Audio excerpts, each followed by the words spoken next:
Olá a todos. Continuaremos agora com a segunda parte do nosso tópico Origem das biomoléculas e da vida. Como vimos na primeira parte, o contexto geral que estamos estudando é a transformação de moléculas simples em moléculas um pouco mais complexas, o aumento do arranjo ou da organização delas em conglomerados e o posterior surgimento de micro e macroestruturas que dariam forma à célula como a conhecemos atualmente. Tentaremos, assim, responder algumas questões essenciais, como quem foi o catalisador das primeiras transformações, como surgiram as primeiras membranas biológicas, qual seria a origem dos componentes dessas membranas. Poderíamos afirmar que a vida existia na ausência de membranas, como surgiu a permeabilidade seletiva e o acesso ou transporte de solutos dentro das membranas biológicas, como aconteceria o crescimento e reprodução dessas protocélulas primitivas iniciais, qual seria a fonte de energia que empurraria a síntese dos processos de transformação ou reações químicas e, finalmente, se as proteínas ancestrais seriam tão complexas quanto as atuais. Devemos lembrar que partimos, ou o ponto de partida para as biomoléculas são moléculas simples como água, metano, hidrogênio e amônia, que em diferentes condições, aqui podemos colocar concentrações de sal, pH, temperatura, nos podem levar à formação de uma molécula ou duas moléculas intermediárias comuns, que são o cianeto de hidrogênio e a formamida. E é a partir dessas duas moléculas ou intermediários que podemos gerar a variedade de biomoléculas que conhecemos. E é isso que ilustra o nosso gráfico aqui. Diferentes moléculas simples, o ponto de convergência da transformação delas em cianeto de hidrogênio e formamida, e a partir delas a síntese de diferentes biomoléculas. Lembremos, tudo isso podia ter acontecido ou deve ter acontecido em diferentes ambientes, sólidos, líquidos e gasosos também. Podemos pensar aqui se um conjunto extremamente grande e complexo de transformações era necessário para a formação de complexos maiores que nos levariam depois ao surgimento da vida. Quem catalisou as primeiras transformações nessa terra primitiva? Lembrando que ainda não teríamos chance de termos os catalisadores biológicos convencionais, que são as enzimas, devido à sua alta complexidade. E aí facilmente surge a resposta de uma maneira extremamente simples. Experimentos nos mostram que moléculas presentes na Terra primitiva ou substâncias presentes nela, como argila e óxidos metálicos que eram relativamente abundantes e ainda o são, simplesmente incubando eles na presença do nosso esqueleto de carbono essencial, aqueles dois que vimos anteriormente, cianeto de hidrogênio ou formamida, incubando eles com óxidos metálicos e alterando algumas características do meio, como temperatura, pH e concentração de sal, podemos, a partir dessa molécula simples, obter moléculas extremamente complexas, como bases nitrogenadas, aminoácidos, com bastante frequência. Mais um exemplo, formamida como ponto de partida, óxidos metálicos. Neste caso, adicionávamos radiação ultravioleta em lugar de temperatura e obtemos novamente complexidade de produtos diferentes que são basicamente biomoléculas. Então, argila, óxidos metálicos e átomos metálicos também, livres como o ferro, serviam como catalisadores, como veremos um pouco mais adiante. Mais um exemplo, além de óxidos metálicos, a presença de fosfatos minerais exerciam o mesmo efeito, ir da simplicidade para a complexidade de esqueletos de carbono. E se tínhamos óxidos metálicos, íons metálicos, argila, fosfatos minerais. Também existia a chance de existirem protopeptídeos ou cadeias polipeptídicas pequenas, entre 10 a 20 aminoácidos, que poderiam exercer atividade catalítica.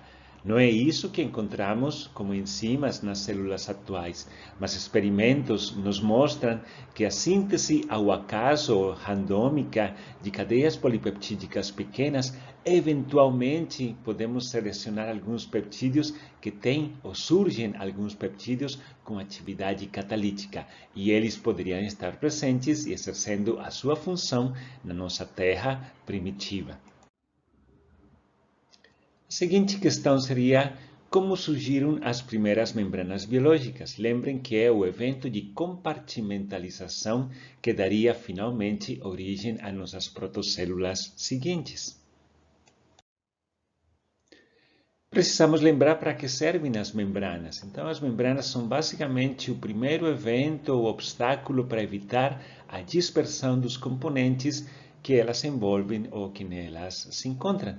Agem também como depositários ou locais onde se encontram as bombas de íons para a criação de gradientes de concentração, permitem ou não o transporte de solutos, ou seja, a permeabilidade seletiva, permitem alojar pigmentos fotossintéticos, seja em células procariotas e eucariotas, assim como os componentes da cadeia de transporte de elétrons e da ATP sintase, ou a enzima que nos permite a síntese de ATP.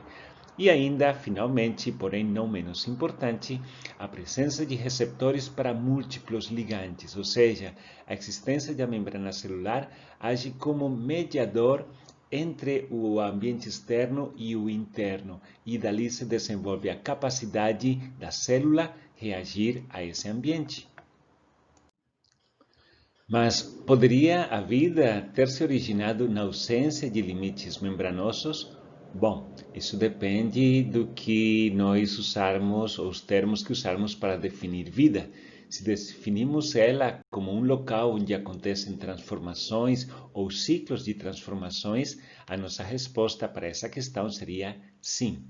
Por que podemos afirmar isso? Porque num dos locais onde temos comprovadamente a fonte de biomoléculas e como possível lugar de origem das primeiras formas de vida, como as chaminés hidrotermais, as paredes dessas chaminés hidrotermais, quando analisadas microscopicamente, estão cheias de concavidades ao longo da sua superfície. E se levanta a hipótese de que nessas concavidades teríamos o acúmulo e o fluxo de alguns solutos ou substratos que permitiriam ou se comportariam como um compartimento parcialmente fechado, que permitiria então alguns gradientes de concentração com o meio mais externo e a realização de algumas transformações químicas. Quando falamos sobre o surgimento de membranas e surgimento da vida, sempre aparecem dois protagonistas principais, o Oparin e Haldane, mas antes dele tínhamos outro protagonista, mas que é pouco mencionado nos livros de biologia, Alfonso Luis Herrera, natural do México. Ele foi o primeiro cientista em pensar a vida como um processo emergente, ou seja, que ela poderia surgir simplesmente da físico-química de substâncias um pouco mais complexas que conhecemos como biomoléculas. No início do século XX, ele define o termo plasmogenia, que era basicamente ou era definido como o estudo da origem do protoplasma, ou seja, aquele líquido primordial contendo biomoléculas de natureza polimérica que poderia se organizar para formar a primeira protocélula. E ainda afirmava que a vida poderia ser entendida na ausência de Deus e simplesmente de acordo às leis da física e da química. Ele fez alguns experimentos muito interessantes, no caso, a formação de estruturas membranosas in vitro a partir de misturas simples de azeite de oliva e alguns álcalis, e ainda, muito tempo antes de Miller e de Oparin, fazendo misturas de cianato de amônia e de formalina, obteve 2 aminoácidos. Isso muito antes do experimento de Stanley Miller, no meados de 1950. Aqui temos a capa de uma das suas publicações de 1897, falando sobre a plasmogenia. Oparin fez também seus experimentos, porém a diferença principal com os experimentos de Herrera é que nos coacervados mencionados de Oparin não tínhamos a formação de membranas, eles eram basicamente um aglomerado ou um conglomerado de 2 polímeros complexos, gelatina, que é uma proteína, e de goma arábica, que é um carboidrato, mas não temos estruturas membranosas nos mesmos como tínhamos nos experimentos de Herrera.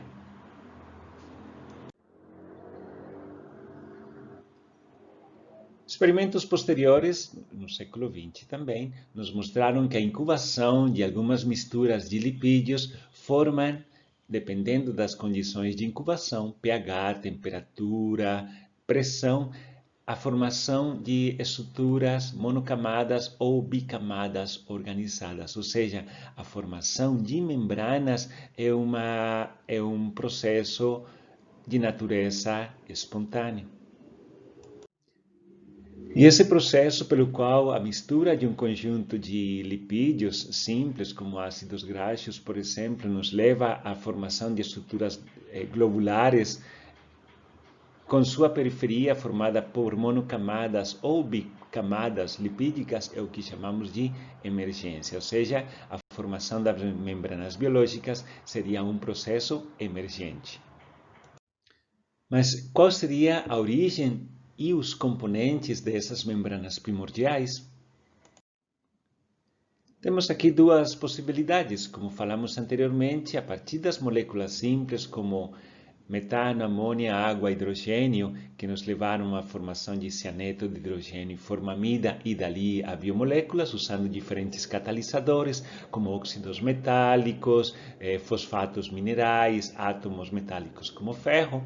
Também podemos ou temos evidência de que algumas dessas biomoléculas vieram pré-formadas em material de fora da Terra, ou seja, a análise de meteoritos, asteroides ou material interestelar que chegou na nossa superfície demonstra nela a presença de algumas biomoléculas, como aminoácidos e também ácidos monocarboxílicos, entre 1 a 8 carbonos.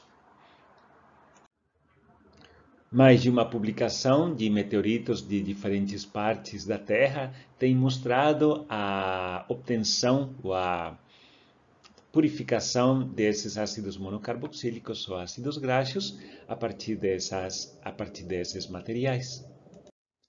Além da evidência de esqueletos de carbono como aminoácidos e ácidos carboxílicos em meteoritos, foi interessante observar também que nesse material extraterrestre todos eles são ricos em ferro.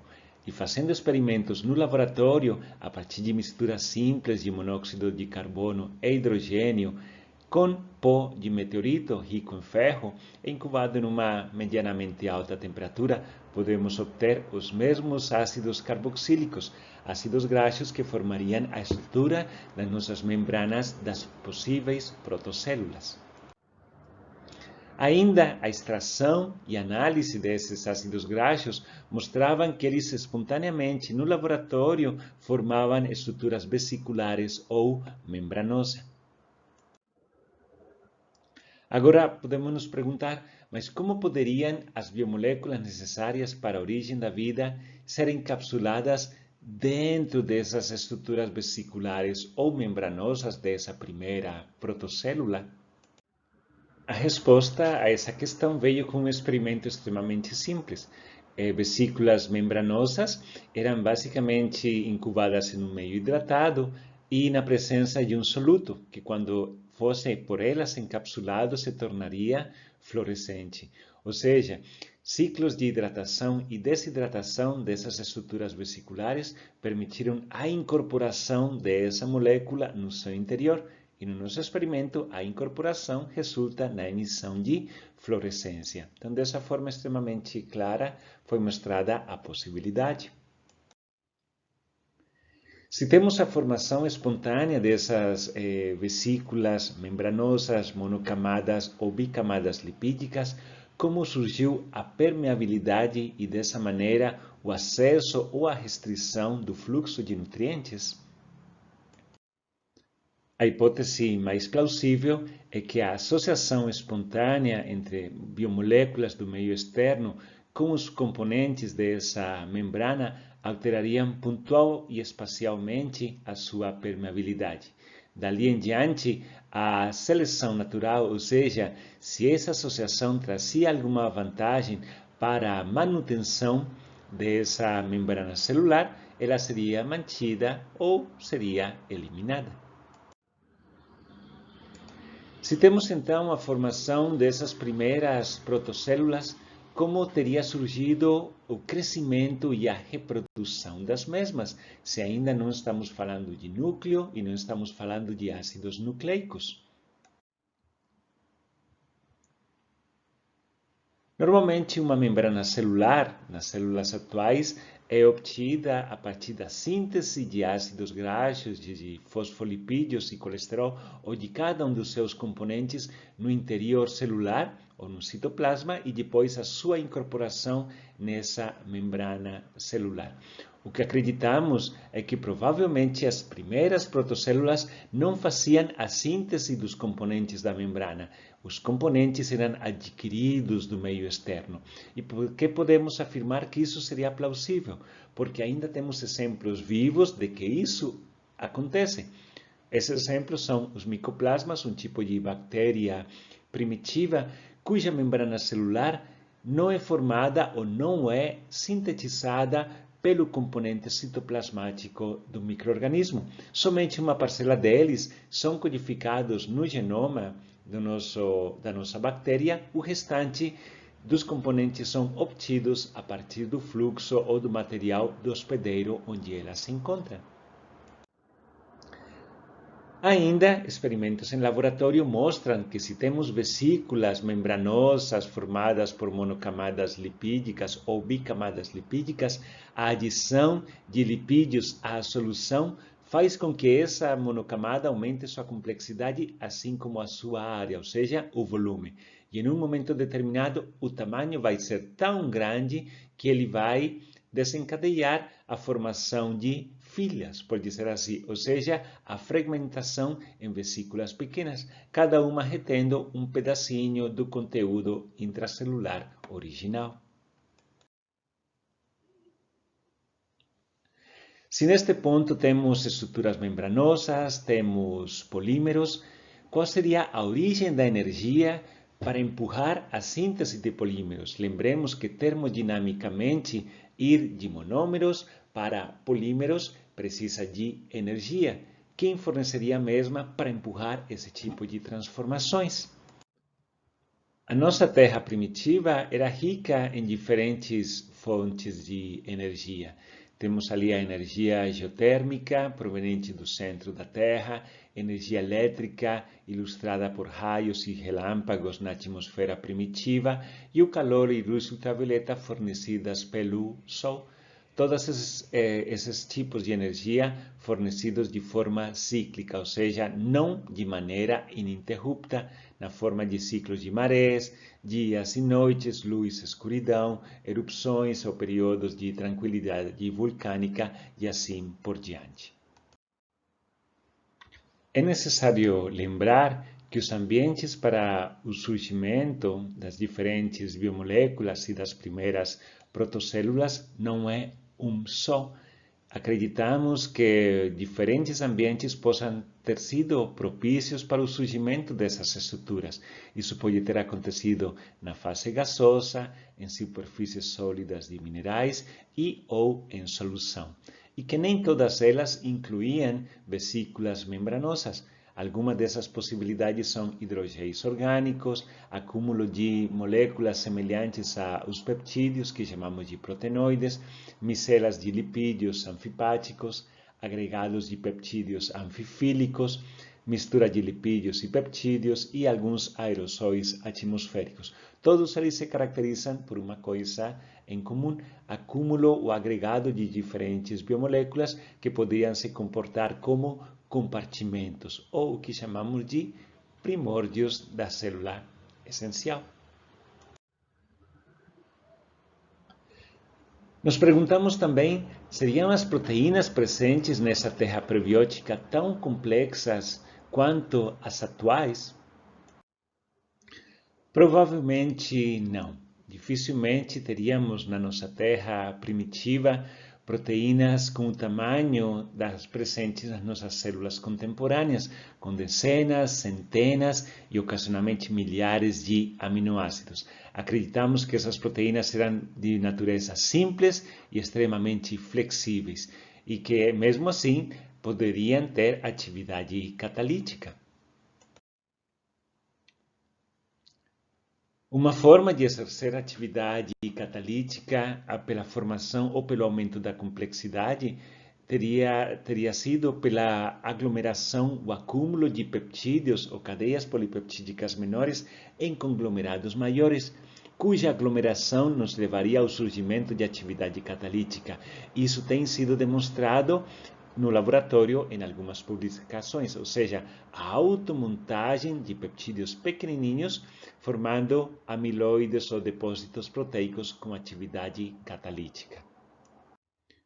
Outra opção seria que, em lugar da automontagem de peptídeos para chegar à atividade catalítica, é que, de fato, pequenas proteínas poderiam desenvolver atividade catalítica. E isso também tem se demonstrado no laboratório através de evolução in vitro.